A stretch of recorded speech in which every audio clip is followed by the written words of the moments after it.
ធ្លាប់មានសំណើអីលើប្រែស្ងាត់ជ្រាប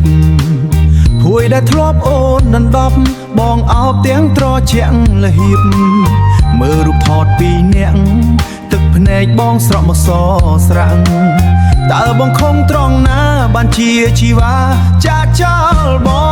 ងអោប្រព័ន្ធរត់ចុះបងហើយព្រោះតែបងក្រគ្មានអ្វី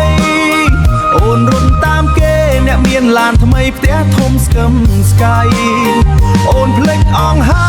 យសន្យាធ្លាប់ថាស្មោះលោកស្រីទុកឲ្យបងឈឺចាប់រីងរៃនៅជុំគ្នាជាមួយស្រាទឹកភ្នែកនឹកឃើញគ្រាជុំគ្នាញ៉ាំបាយត្រីអាំងនិងប្រហុកទោះបីយើងគ្មានអ្វីតែមានក្តីសុខក្នុងខ្ទមយើងអូនសើចបងសើចសំលេងកូនក្មេងលេងពេញភូមិអីលើសល់តែបងអង្គុយសម្លឹងមើលផ្លូវស្ងាត់ឈឹងអោប្រព័ន្ធរត់ចុះបងហើយព្រោះតែបងក្រគ្មានអ្វី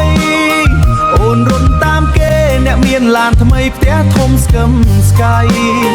អូនភ្លេចអងហើយសន្យាធ្លាប់ថាស្មោះលោកស្រីទុកឲ្យបងឈឺចាប់រីងរៃ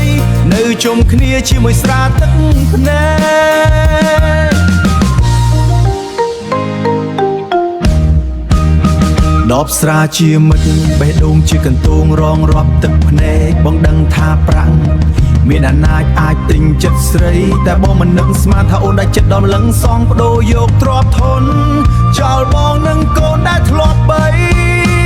ប្រព័ន្ធរត់ចុះបងហើយអូនទៅបានហើយគ្មានត្រលប់ពាក្យថានៅជុំគ្នាពេលនេះមានន័យត្រឹមឈឺចាប់បងសូមជូនពរស្រីឲ្យបានសុខនឹងគេចុះណាសួនបងអ្នកក្រសូមជុំគ្នាជាមួយក្រមគ្រា